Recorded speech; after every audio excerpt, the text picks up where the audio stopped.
கஞ்சா வந்து இல்லீகலாக தான் சேல்ஸ் பண்ணுறாங்க. கஞ்சா சிவனோட பிரசாதம்னா அதை கோயிலெல்லாம் கொடுக்கணும், ஏன் கோயிலில் கொடுக்காம நினைக்கிறாங்க. ஆனால் நம்ம தூரமே வர மாட்டேங்குது, ஒரு பஸ்ஸு ஆட்டோ கீட்டோ எதுவுமே வர மாட்டேங்குது. எல்லாம் மக்கள் எல்லாம் பெரும்பாலும் நடந்தே தான் போகிறாங்க.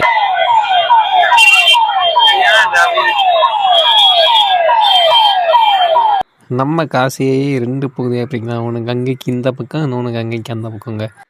கேஸ் 200 சேஞ்ச் நோ சரி மணிதான் இடங்கள் இங்கே ஓடி நம்ம வந்துட்டோம். எவ்வளோ நாள் காசியே செழிப்பாக இருக்குன்னு நினச்சிட்டு இருந்தேன். இந்த பக்கம் வந்த அப்புறம் தான் தெரியுது மக்களோட நிலைமையை.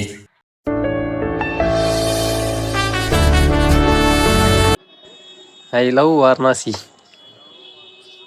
நம்ம இப்போ காசி ரயில்வே ஸ்டேஷனில் தாங்க இருக்கோம். நம்ம இன்னைக்கு full and full local peoples வரக்கூடிய பிளேசஸ், லோக்கல் பீப்புள்ஸ் எக்ஸ்ப்ளோர் பண்ணக்கூடிய பிளேசஸ் தான் நம்ம இன்னைக்கு எக்ஸ்ப்ளோர் பண்ண போகிறாங்க. நம்மளாம் இன்னைக்கு ஆஸ் யூஸ்வல் இங்கே உள்ள காசி ஒரு லோக்கல் பையனாகவே இன்னைக்கு காசியை ஃபுல்லாக லோக்கலாக சுற்ற போகிறேன். இங்கே ஏதோ கொடுத்துட்ருக்காங்க, வாங்க நம்ம போய் ட்ரை பண்ணுவோம்.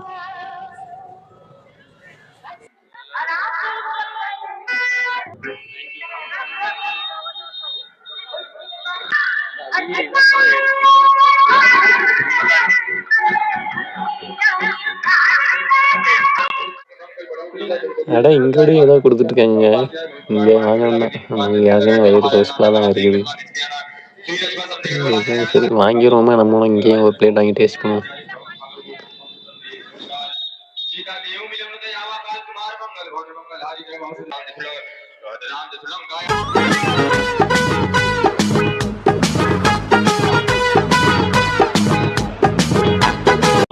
நல்லா இருக்குங்க.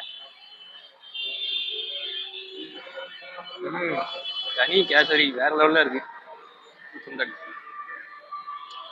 அது அங்கே விட இங்கே நல்லா இருக்குங்க. அங்கே 3 பேர் சாப்பிட்டு இங்கே வந்து சாப்பிட்டுக்கலாம்ல. சரி ஓகே. இதே போயிட்டு இருக்கிறத பார்த்தா இங்கேயும் ஏதாவது கொடுக்காங்க, போய் வாங்கிடும்.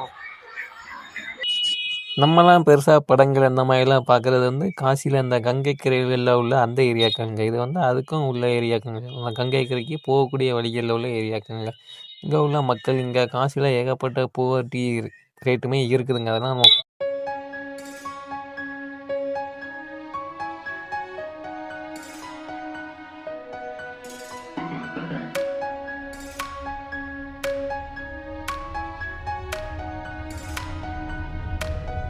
காசியை பொறுத்த வரைக்கும் பெருசாக லோக்கல் டிரான்ஸ்போர்ட்டுக்கு இந்த மாதிரி டுக்கு ஷேர் ஆட்டோஸு, அதே மாதிரி ரிக்ஷாஸ் கூட நிறைய பேங்க ஓட்டுவாங்க. அந்த மாதிரி வெஹிக்கிள்ஸ் தாங்க இருக்குது. பெருசாக பஸ்ஸஸ் வந்து காசிக்குள்ளேயே கிடையாது. ஒரு சில மினி பஸ்ஸஸ்க்கு மட்டும் இங்கே காசிக்குள்ளே, அதுவும் சிட்டிக்குள்ளே வராது, காசி ஏரியாவில் சுற்றுவாங்க. அப்படி மற்றபடி எல்லாமே இந்த மாதிரி தாங்க. அது மாதிரி ரேப்பிடோ வந்து காசியில் உண்டுங்க. நீங்கள் வந்து உங்களுக்கு எங்கேயாச்சும் போகிறதுக்கு தேவைப்பட்டால் ரேப்பிடோ கூட போட்டுக்கலாம்.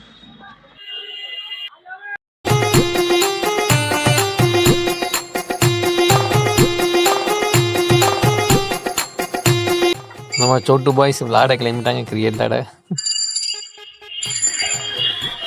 இங்கே எங்கே கிரவுண்டு இருக்குன்னு தெரியல, கிரிக்கெட் விளாட போகிறானோ. ஹாய், எப்படி ட்ரிபிள்ஸ் கேட்டுருக்கானோ பாருங்க. காசியில் இருக்கக்கூடிய பிரச்சனைகளில் ஒன்று தாங்க இந்த டிராஃபிக். பாருங்கள் எவ்வளோ க்ரௌடு நிற்கிறாங்க. டிராஃபிக்கு அப்படியே ஜாம் ஆகிட்டு சும்மா கத்திட்டு இருக்காரு பாருங்க தாத்தா. கத்தினா மட்டும் வழி விட்டுருவாங்களா என்ன?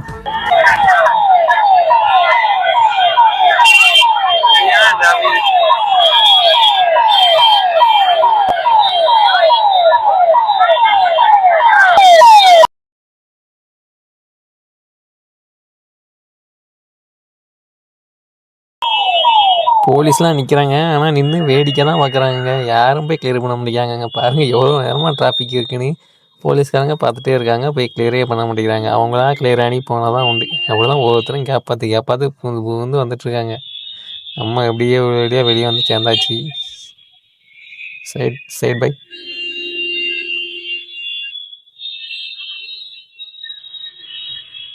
இது நடக்க முடியாதவங்க நீங்கள் வந்தீங்கன்னா இந்த வண்டியை எடுத்துக்கலாங்க, காசி சுற்றி பார்க்க. நம்ம சோட்டுங்களே பாருங்கள் எப்படி நிற்கணும்னு. ஹாய் ஹாய், இப்படி வாங்க பாருங்க. குந்தன் குட்டி குந்தன் ஓடிட்டு இருக்கான் பாரு. ஐயோ, குந்தன் சொன்ன நேரம் பார்த்து நூலாக இருந்துட்ட கையில் வெட்டிட்டு நினைங்க.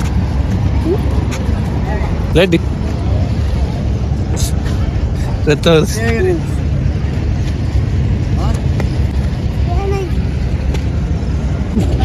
காட்ட முடியும். இந்த காசி படித்துறைகளில் ஏகப்பட்ட குழந்தைங்களாம் பார்க்க முடியுது. அவங்க ஏதாச்சும் சேல்ஸ் பண்ணுறாங்க அந்த மாதிரி. அதே மாதிரி நிறையா குழந்தைங்க இங்கே வரவங்ககிட்ட இந்த காசு காசு வாங்குறதுக்கு அந்த மாதிரி இருக்கிறாங்க. அந்த மாதிரி ஃபுல்லாகவே நடக்குதுங்க. காசியில் பூவர்த்தி ரேட்டுமே கொஞ்சம் அதிகம்தான் நான் நிறையா படிக்க முடிஞ்சுது. நான் பாருங்க 2 பாப்பாங்க உட்காந்துருக்காங்க. நான் போய் வாங்குவோம். हाय हाउ मच कितना गूगल पे नहीं गूगल पे कैश नहीं कैश 200 चेंज नो சரி ஓகே பை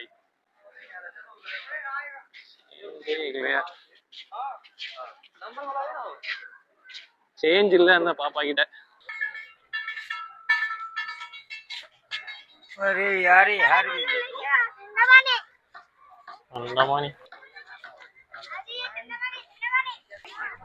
இந்த காசி பகுதியில் இருக்க பெரும்பாலான மக்கள் இங்கே வர டூரிஸ்ட்டை நம்பி தாங்க இருக்காங்க. அவங்கக்கிட்ட பொருட்கள் சேல்ஸ் பண்ணுறது அந்த மாதிரி நிறையா தொழில்கள் பண்ணுறாங்க. அதே மாதிரி இந்த மாதிரி நிறையா போட்டுமே இங்கே காசியில் வந்து நிறையா ஆப்ரேட் பண்ணுறாங்க. அது மூலமாகவும் அவங்கள வந்து ஏர்ன் பண்ணுறாங்க. பாருங்கள் கிரிக்கெட் விளாண்டுருக்கானுவன் சொட்டு பாய்ஸ் எவ்வளோ கூட்டம் போயிட்டுருக்கு. அங்கங்கே அவனை பட்டு விட்டுலேருந்து விளாண்டுருக்கானுவல. நல்லாயிருக்கும் இந்த மாதிரி விளாட்றதுக்கு செம்மையாக இருக்கும்.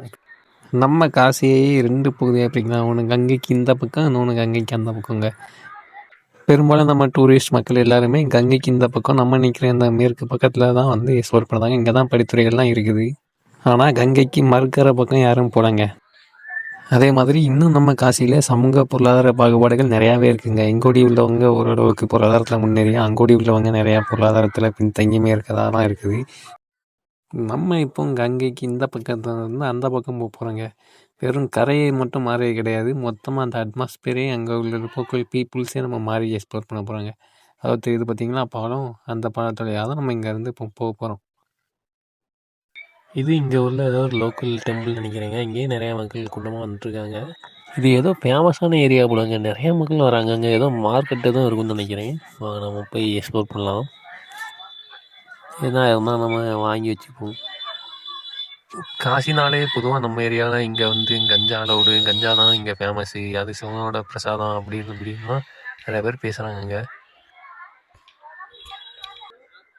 ஆனால் கவர்மெண்ட் இங்கே அலவுடு கொடுத்துருக்குது கஞ்சாக்கு கிடையாதுங்க, பாங்குக்கு தான் கவர்மெண்ட் வந்து அலவுடு கொடுத்துருக்குது. கவர்மெண்ட் லைசன்ஸோட வாங்க தான் இங்கே நிறைய கடைகளில் சேல்ஸ் பண்ணுறாங்க. கஞ்சா வந்து இல்லீகலாக தான் சேல்ஸ் பண்ணுறாங்க. கஞ்சா சிவனோட பிரசாதம்னா அதை கோயிலெல்லாம் கொடுக்கணும், ஏன் கோயிலில் கொடுக்க நினைக்கிறாங்க. ஆனால் நம்ம ஆளுங்க நிறையா பேர் இன்ஸ்டாகிராமில் காசினாலே கஞ்சா தான் ஃபேமஸ்ஸு கறி எப்படின்னு சொல்லி கைப்பற்றி வச்சுட்டாங்க. அதை பார்த்து நிறையா சின்ன பிள்ளை இங்கே காசி வரவனுவ கஞ்சா குடிச்சு கிடக்கவனுவ சரி ஏகப்பட்டு இருந்துக்கணும் தமிழ்நாட்டுக்காரனுவ. நம்ம அப்படியே பேசிக்கிட்டே அந்த பாலத்துக்கிட்டே வந்தோம் பாருங்க. இப்போ அந்த பாலத்தில் ஏறி நம்ம அங்கோடி போக போகிறோங்க. அங்கோடி உள்ள மக்களோட வாழ்க்கையை பார்க்க போகிறோம். எனக்கு இங்கே வர வரையே கொஞ்சம் கொஞ்சமாக புரியுதுங்க. இங்கே உள்ள மக்களோட வாழ்க்கையை எல்லாமே பார்க்க அங்கே வேறு மாதிரி இங்கே வேறு மாதிரி இருக்குதுங்க. நம்ம இப்போ ஃபுல்லாக அங்கோடி போய் எல்லாமே நம்ம எக்ஸ்ப்ளோர் பண்ணலாம். ஆனால் பெரும்பாலும் யாருமே அந்த சைட்லாம் போகிற இருக்க மாட்டாங்க. நம்ம தான் ஃபர்ஸ்ட் வாட்டி போகிறோம் நினைக்கிறேன். ஏதாச்சும் எமர்ஜென்சி தான் இது பண்ணுறதுக்காண்டி ஃபுல்லாக ரெஸ்கியூ டீம்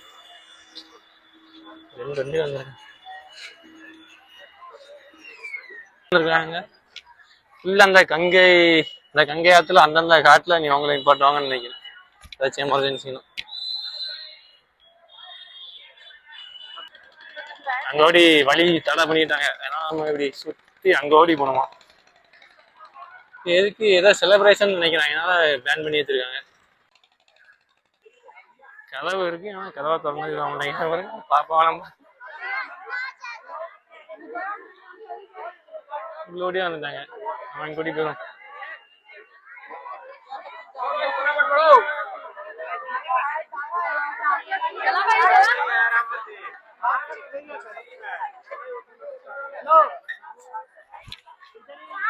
ஏக்கு திறக்காம விட்டுருக்காருன்னு தெரியல. இதுதானே இப்படிதான் இறங்கி வச்சு வராங்க. பாலத்துக்கு மேல போறது நம்ம பிறகு அங்க அந்த சிவன் கையை போய் பார்த்துட்டு அதுக்கடுத்து அங்க போவோம்.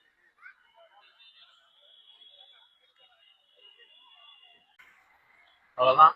நம்ம அந்த பாலத்துக்கு மேல நடக்க வந்தாச்சு. ரொம்ப நேரம் பார்த்துட்டே இருப்பேன், இந்த பாலத்தை பார்த்துட்டே இருப்பேன், தூரமா இருக்க மாதிரி தெரியும். இன்னைக்கு நடந்து வந்தாச்சு. ஏதோ ஃபங்க்ஷன் நடக்க போகுதுன்னு நினைக்கிறேன் இன்னைக்கு. ஏன்னா அங்க யாரையும் முகாமிக்கிறாங்க, ஃபுல்லா போலீஸ். கீழே நின்று நம்ம அப்படியே மறைச்சு அனுப்பி விட்டுருவாங்க. நம்ம நடந்து மேல போயிட்டு இருக்கிறது ரோடு, அதுக்கு கீழே ரயில்வே ட்ராக், ட்ரெயின் போகுது. இதான் நம்ம அங்க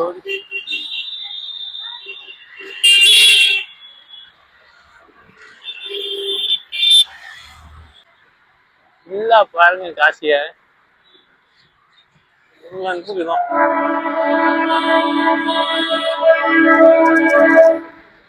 ரெண்டு கரைகள் ஆனால் ஒரே கங்கை. ஆனால் இங்கே வாழ்கிற ஒவ்வொரு மக்களோடைய வாழ்க்கையுமே முரணாக தான் இருக்குது. கரைக்கு அந்த பக்கம் ஒரு மாதிரியான வாழ்க்கையும், கரைக்கு இந்த பக்கம் ஒரு மாதிரியான வாழ்க்கையும் வாழப்படுது. நம்ம கங்கையோட நதிக்கரமாக அமைஞ்சிருக்க இந்த காசியை ஒரு ஆன்மீக நகரங்க, பழமையான ஆன்மீக நகரம். இந்த நகரத்தை ரெண்டு பகுதியாக பிரிக்கலாம். ஒன்று கங்கையோட மேற்கு பகுதி, இன்னொன்று கங்கையோட கிழக்கு பகுதி. மேற்கு பகுதி பழைய நகரம், படித்துறைகள், கோயில்கள் அந்த மாதிரி நிறைஞ்சது.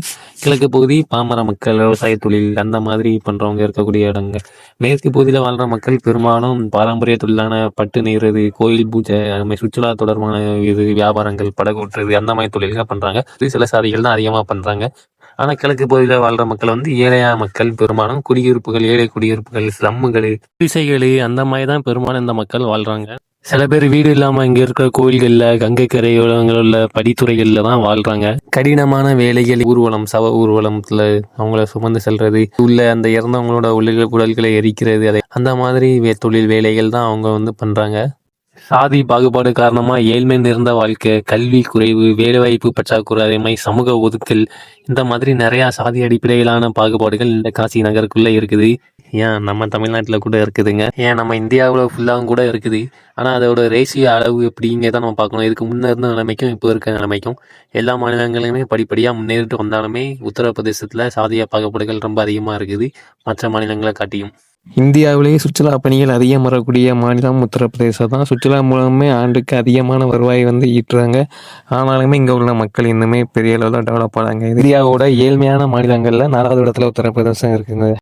இது எப்படின்னா, ஏழைகள் ஏழைகளாக இருந்துக்கிட்டே இருக்கிறாங்க, பணக்காரங்களாக ஆகிட்டே இருக்கிறாங்க. இது இந்தியா ஃபுல்லாகவே இருக்கக்கூடியதான். ஆனால் உத்தரப்பிரதேசத்தில் அதிகமாக இருக்குது. இதே முக்கியமாக சாதிய பாகுபாடு காரணமாக இருக்குது.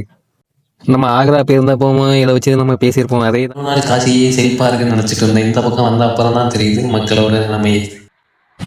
பெரும்பாலும் வாரணாசி வரவங்களாம் பார்க்க அந்த கங்கை கரை ஓரம் பண்ணணும். இங்கே பாருங்க வாரணாசியில் அதான் இங்கே உள்ள லோக்கல் வீடுகள், ஊர்கள் மை ஃபுல்லாக செங்கல் மட்டும் அப்படியே இருக்குது. பூசை கூட செய்யல, செங்கல் வச்சு அப்படியே வச்சுருக்காங்க. இங்கே தான் நிறையா மக்கள் இருப்பாங்க நினைக்கிறேன். அதான் இங்கே ஓடி போகிறாங்க எல்லாரும். பெரும்பாலும் நம்ம எல்லாருமே பார்க்குறது அந்த இடத்துல, அந்த ஒர்க்கில் உள்ளது அங்கே தான் இருக்குது காசி விஸ்வநாதர் டெம்பிள். பாருங்க எவ்வளோ கூட்டமாக மக்கள் நடந்து போய்கிட்டே இருக்காங்க. ரொம்ப நேரம் நடந்துக்கிட்டே இருக்கீங்க, தூரமே வர மாட்டேங்குது. ஒரு பஸ்ஸு, ஆட்டோ எதுவுமே வர மாட்டேங்குது.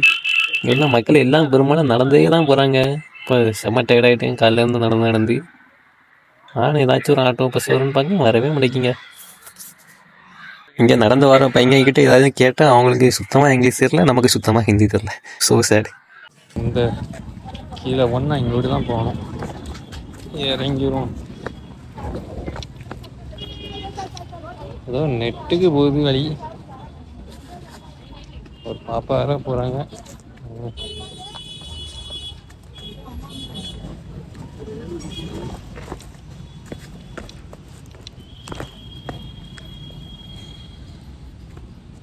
ஆற்றுக்கு அந்த கரைக்கு போய்க்கான வழி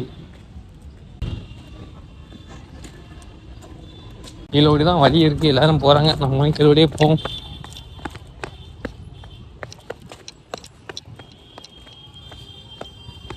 ரைட், சக்ஸஸ். இதோடு தான் வழி. இங்கோட்டு தான் வருது.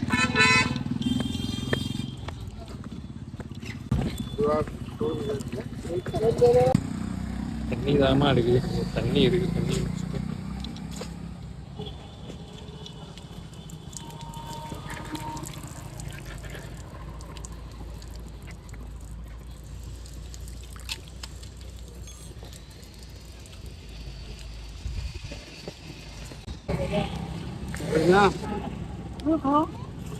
बे 2 पीस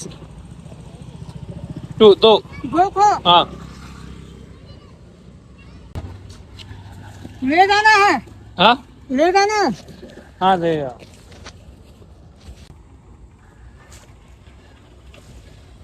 ஏதோ க்ரீம் பண்ண ஊட்டி வச்சிருக்காரு பையா आप कहाँ के हैं? हाँ आप कहाँ से आ रहे हैं? तमिलनाडु भाई आंध्र प्रदेश। हाँ तमिलनाडु வேற சொல்லிட்டோமா ஏமாத்திர கூடாது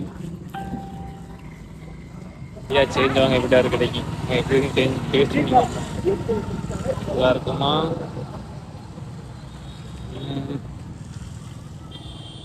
நல்லா இல்லை வெறும் பண்ணி அதில் க்ரீம் மட்டும் நிறைய சேர்க்கணும் 2 வாங்கிட்டோமே சரிட்டோம் இல்லையா அங்கே அந்த கரையிலேருந்து இந்த கரைக்கு வந்தாச்சு எல்லாம் இன்னைக்கு லைட்டு தீபாவளியில் இன்னைக்கு நைட் லைட்டு போடுறதுக்காண்டி இதெல்லாம் வச்சுருக்காங்களே லைட்டிங்ஸு அங்கேருந்து பாருங்க இதெல்லாம் இங்கே செட் பண்ணிட்டாங்க அதை நம்ம அங்கேருந்து கேப்சர் பண்ணுவோம் எப்படி இருக்குன்னு பாருங்க பயங்கரமாக இருக்கும் பயங்கரம்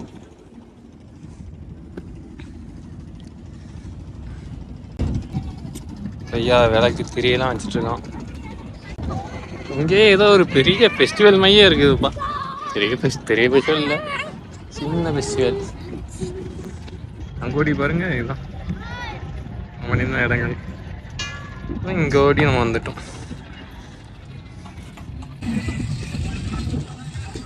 கௌரி கங்காவும் பயங்கரமாக ரெடி ஆகிட்டு இருக்கு